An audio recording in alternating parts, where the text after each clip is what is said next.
In the world of martial arts, there are very few people who can rival the legacy of Bruce Lee, who became more than a martial artist, breaking the boundary of normalcy and engraving his name as a pop culture icon still remembered even today. Though Bruce Lee died 50 years ago, it is still very hard to find someone as impressive as him, and many have tried, but this legend set the bar so high that it is hard, almost impossible, to replicate his accomplishments, even for highly trained professionals. It was like he was not even from this planet. Come with us as we look at 10 times Bruce Lee proved that he was superhuman. Take a ride with us to Crazy Town as we kick off this list with one of the craziest things Bruce Lee did in his lifetime. And that is saying a lot because this guy did many crazy things, wowing everyone and silencing his doubters.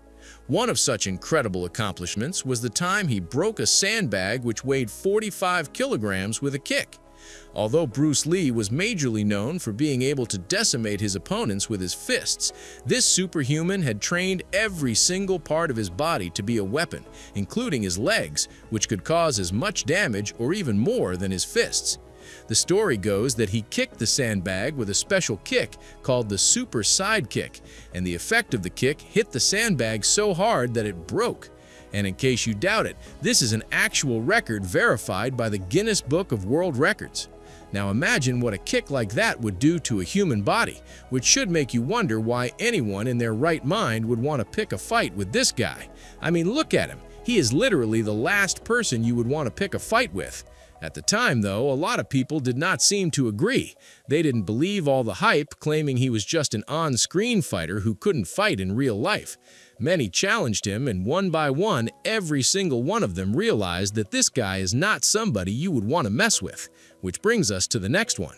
Every superhero needs a supervillain, and of course Bruce Lee was not without his enemies. Even as a kid, he was always getting into trouble, skipping school and getting into street fights. There is a widely circulated story of him putting himself on the wrong side of the Triad, considered to be one of the most dangerous cult groups in China. Because his parents realized he was a troubled teenager, they encouraged him to learn martial arts, to at least help him attain discipline. In addition to this, he also became interested in learning because he wanted to be able to defend himself. However, young Lee kept getting in fights after fights, street fights after street fights, and eventually, during one of his street fights, he beat up the son of a Triad boss. Scared that the gang might put out a contract on his life, his parents moved him to the United States to further his studies. He enrolled in the University of Washington, where he realized that he could make money teaching people martial arts, which inspired him to open his first martial arts school, training people out of his home. After gaining much popularity due to his superior martial arts skills and through the astounding success of his movies, naysayers began to arise, many of them challenging him to a fight, which he declined on several occasions. One of such occasions was the fight between him and Vic Moore, an American karate champion. This controversial duel between two masters is still being debated till today, with many on both sides of the argument holding on to their own theories of who won the fight. The fight issued a simple objective. Bruce Lee was going to throw punches at Vic Moore, whose only task was to block the punches. The footage clearly shows Bruce throwing punches at lightning speed, such that the punches had hit Vic before he could even react. Till today, the controversy surrounding this fight is still a subject of argument, since Vic Moore claimed that he actually blocked some of the punches and that he was even able to hit Lee. 56 years later, the arguments still continue. Vic Moore, however, also went on to become one of the greatest karate masters to ever walk this earth, setting his own records, winning many fights, and etching his name in the Book of Legends. This is one of the most contested records held by Bruce Lee, and it is still sparking debates till today, with many claiming that it probably didn't happen because it was simply too impossible. But we must remember who we are talking about here. Bruce Lee was not just any other random guy. He was a master of his art, proving it every single time. The story goes that he kicked the punching bag, which weighed 135 kilograms, up to 5 meters in the air. That is as high as a regular bungalow. Physicists have argued for decades about how Bruce Lee, who had a body size that could be considered average by Asian standards and small by Western standards, was able to achieve this. They claim that the force of his kick could not have possibly thrown such a heavy weight so high. However, James Coburn, a famous American actor who was also a student of Bruce Lee when he was alive, attested to his incredible power and strength, describing him as the fastest man you have ever seen. James Coburn claimed to have seen him kicking his supersized sandbag so hard that it slapped against the ceiling. The debate still continues and will probably still continue for more decades to come because most of Bruce Lee's accomplishments were not recorded on video, and so they could only be verified by eyewitness accounts. Regardless of this, his legacy lives on as one of the most powerful martial artists in history, a superhero of his own time. The iconic weapon of choice of the legend Bruce Lee, the nunchaku, or nunchucks, is a martial art weapon of Japanese origin. This simple weapon consists of two sticks, usually made of wood, but which can also be made of metal or plastic, connected by a metal chain or rope. In the hands of this beast of a man, the nunchucks was a very deadly weapon. However, did you know that Bruce Lee did not like nunchucks at first? As a matter of fact, he hated them and did not want to incorporate them into his fights. Nunchucks have a very rich history in the Japanese martial art that date back as far as 400 years. They were originally designed to be used as training weapons in order to help quick hand movements and improve posture. But even though the nunchucks looked like a pretty awesome weapon, it wasn't really the usual weapon of choice for a kung fu superstar at the time. Most martial art heroes such as Jimmy Wang Yu, Tu Long, and Chung Pei Pei used the Chinese sword, a more efficient weapon, so the nunchucks did not really appeal to Lee. According to Dan Inosanto, a famous martial artist who regularly trained with Bruce Lee when he was alive, he actually hated nunchucks and couldn't see how they would be of any practical use during a fight. As a matter of fact, Bruce hated them so much that he called them worthless piece of junk. However, Dan Inosanto said he was able to convince Lee to try them out, and after training him for 3 months, he said Bruce Lee was already swinging it like he's been doing it for a lifetime. Bruce is said to have been able to produce a tremendous 1,600 pounds of force with the nunchucks, making them his on-screen weapon of choice. Today, the nunchucks is an iconic feature of the Bruce Lee legacy, and his influence has made the weapon very popular among martial artists. But we all know that no matter how skilled anyone can get with the nunchucks, nobody can do it better than the master himself. During an interview with Black Belt magazine in 1994, Jesse Glover, an American martial artist who is widely considered to be Bruce Lee's first student, told a very interesting story about Bruce Lee. He recalled one of the few times Bruce Lee was involved in a fight off-screen, defeating a karate master, Yoichi Nakachi. This was way before the Dragon became well-known. In his account, Glover told Black Belt magazine that the rivalry between Lee and Yoichi Nakachi started during one of Lee's demonstrations at the Edison Technical School in Seattle. It is said that Bruce Lee had made a statement claiming that the soft style of Kung Fu was more effective than the hard style, a statement that apparently did not sit well with the karate master, who began to look for an opportunity to fight Lee in order to prove him wrong.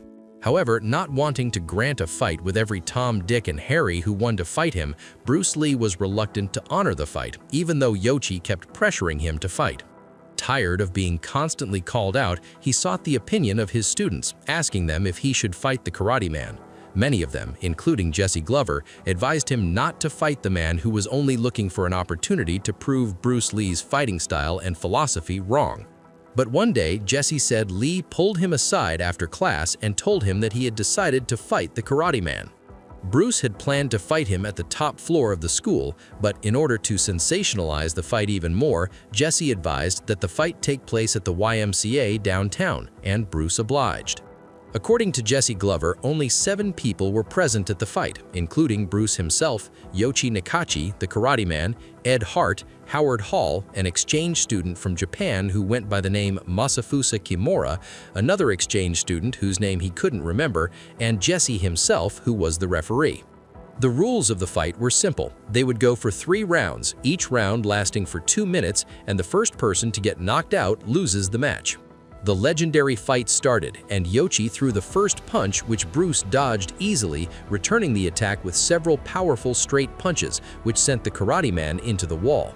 He tried to grab hold of Bruce, but the dragon was too fast, hitting him with a double punch on the head and the chest and finishing him off with a kick that made Jesse stop the match.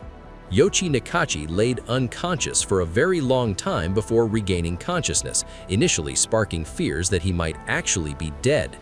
Upon careful examination, Jesse said the left side of his face looked like it had been hit by a baseball bat and he had a cracked skull.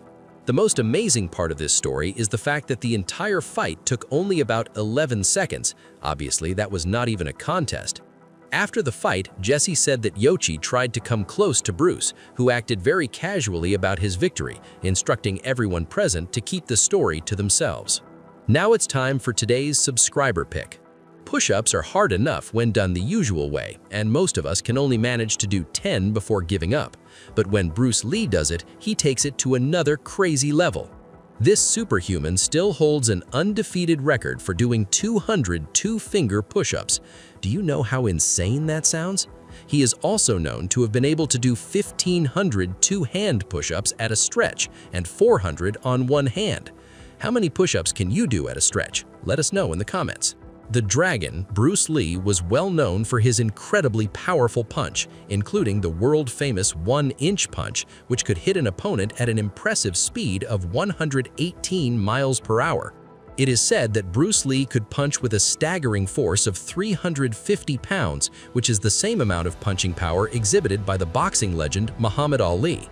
What makes this fact even more impressive is that Bruce and Ali have two different body types. While Bruce Lee weighed only 130 pounds with a frail-looking body, Ali weighed a staggering 260 pounds, which means that naturally Ali's punch should carry more force than Bruce's. This is a testament to the fact that Bruce Lee possessed powers that are out of this world. Although the two legends never had a fight, sources close to Bruce spoke of his fascination with Muhammad Ali. Sources close to the Dragon claimed that he would spend hours after his training watching Ali's fight videos and studying his technique. Lee was always ready to learn and didn't limit himself to only the traditional way of doing things, which got him disliked by many, but subsequently made him and those who followed him better than everyone else. Fans of both Ali and Bruce fantasized about a fight between them. However, this fight never happened, but according to director Robert Klaus, while they were working on the set of Enter the Dragon, Bruce Lee said to him that he didn't believe he could defeat Muhammad Ali in a fight. Looking down at his fist, he said, "Look at my hand, that's a little Chinese hand, he'd kill me." But in reality, what would a fight between Bruce Lee and the legendary undisputed boxing champion Muhammad Ali have looked like? Who do you think would have won the fight? Let us know in the comments.